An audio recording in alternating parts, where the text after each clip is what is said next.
What is going on, everybody? My name is Connor. You guys can call me Superior. And 24 hours from the time I'm recording this video, Black Ops 3 will finally come out. The servers just went up. I'm a pretty low level, haven't got too much playtime on the game yet, but I do have some very, very powerful class setups for you guys to use when you do get your hands on the game that you can use at just an extremely low level.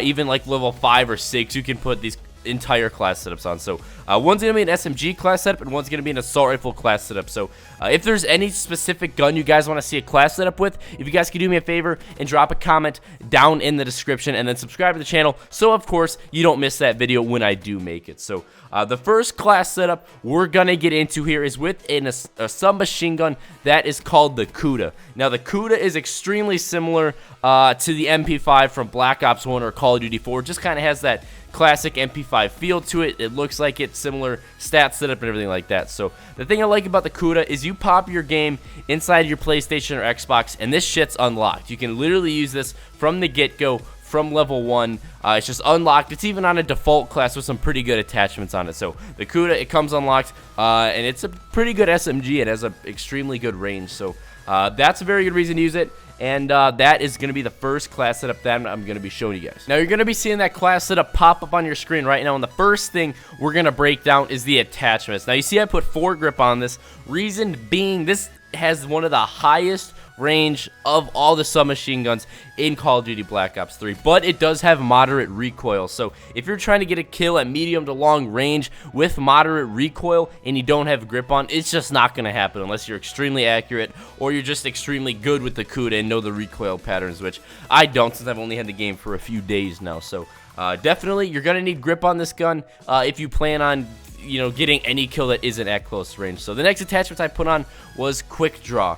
Alright, and I decided to pair Quick Draw with the perk 2 of Fast Hands. And what Fast Hands does for you is you have quicker ADS time after sprinting. And of course, Quick Draw, you just have quicker ADS time all around. So when you're rushing around the map, being fast, being sneaky, and then you jump around a corner, you see someone, you get in a gunfight, you have that huge advantage. So Quick Draw and Fast Hands, I think, is two things that always mix extremely well, and it's a perk and attachment combo that I'm always gonna have. So that is just something smart to do, just something I realized, and it's something I definitely noticed has helped my gameplay in Black Ops 3 a ton. Now that does about cover it for the Kuda primary. Let's move on to the secondary, where I have the MR6 pistol. Now, secondaries are pretty useless. They're nothing really that special. I just decided to throw that on because, you don't want to really have too many attachments unlocked or any, primary gunfight or anything. So I decided to throw that on in the secondary slot. It doesn't really matter. You can take that off and throw in a stun grenade in the tactical, whatever you're comfortable with. It really doesn't matter.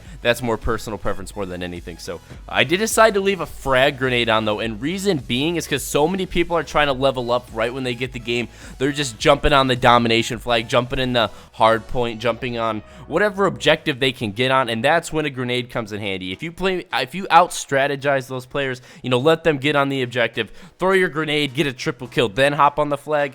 You can get a lot more XP and just be an all-around better player if you just outsmart the enemy team on the objective, and I think the grenade definitely does help with that a lot. So as far as perks go, I put Afterburner on the first perk just because you get it right away. It's unlocked. You don't have to waste an unlock token. I know a whole lot of you guys aren't going to have a ton of unlock tokens to spend right off the bat because this is our class setups based around being low levels. Now what Afterburner does is it allows your little jetpack thruster thing to refuel faster. Now since this is an SMG class, I kind of assumed people would be rushing around with it. At least that's what I know, what I like to do. So if I'm wall running or I'm sliding or boosting or anything like that, it's super helpful, especially when you're rushing, to have that fast regen in your boost pack. So perk 2, we talked about it. It's Fast Hands. Already talked about that. So we're going to move on to perk 3. So for perk 3, I decided to put on Awareness. Now, I think Awareness is kind of a cheap perk because if you have Astro A50s or Astro A40s or something like I do, and you put on Awareness, you can hear footsteps all around the map. They're so loud, where all the enemies are. If you get good with it and you get experience enough, it's almost like having a constant UAV up on the map without actually, having a UAV up on the map because you're just going to hear footsteps, you know where the enemies are, and it's just all good. So the final perk 3 that I had on this class setup was I decided to put on Blast Suppressor. What that does is it makes your booster quieter and it keeps you off the map. Whenever you boost on the map and you don't have blast suppressor on, it emits like a little ping around you, so your enemies can see where you are, see where you boosted, see where you're headed and everything like that, and blast suppressor prevents that. So definitely, when you get the chance, unlock blast suppressor, throw that on your class. It'll help you out a ton. Now for the assault rifle class setup that I'm going to show you guys, it is with the KN44. Now the KN44 is also unlocked from the start, just like the Kuda is. It's the first assault rifle you get, and it's surprisingly good. The KN44 is actually the ARC 7 from the beta. For some reason they changed the name.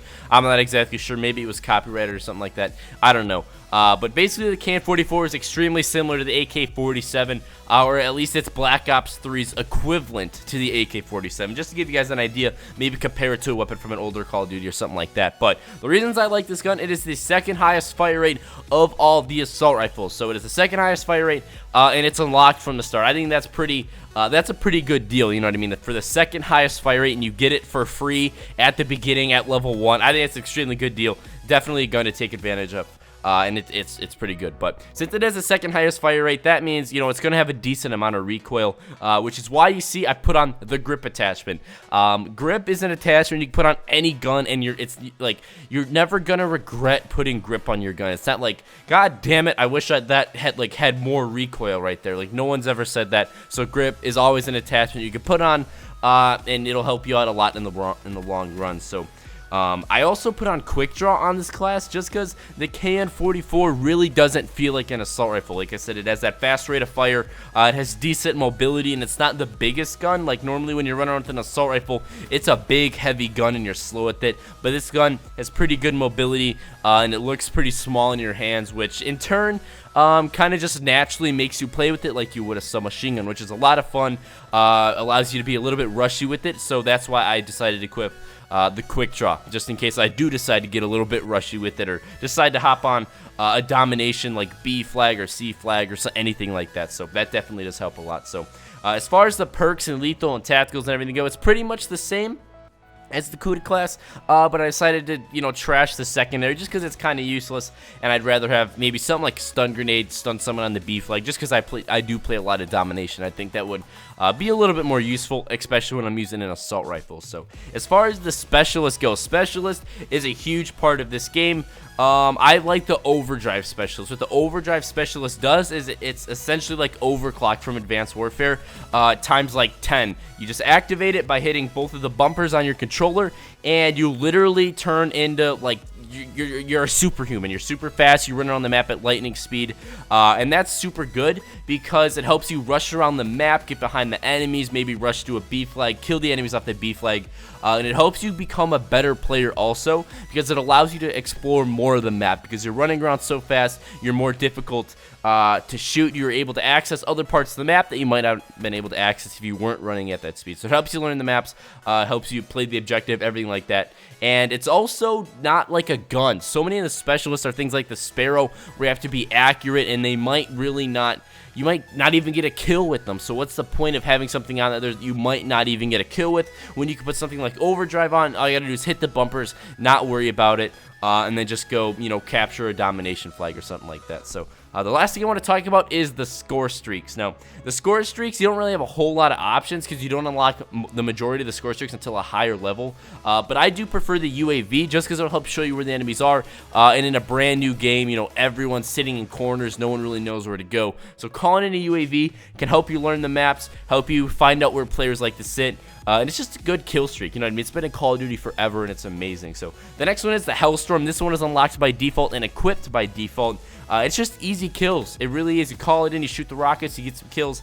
If they're capturing a flag or planting a bomb, you just call that in, and it's an easy kill every time. So the next I put on the Wraps, you don't get this till about level like 11 or 12 or something like that. It's basically the equivalent of dogs from any other Black Ops game or World at War or something like that. You just call it in, they roll around the map, and they blow up when they're nearby someone and get you some easy kills. So that was basically it, guys. That is my basic class setup tips if you're a low level in Call of Duty Black Ops 3. I'm really enjoying this game. I hope you guys are too. Thank you so much for checking out the channel and watching this video. If you did stick around this far, it'd be awesome if you guys hit the thumbs up button. Subscribe if you are new. We got more Black Ops 3 videos on the way. If there's any other, if you want to see like an LMG or sniper class setup or really any other gun in the game, feel free to comment that down below. Thank you so much for watching, guys. I'll catch you all later.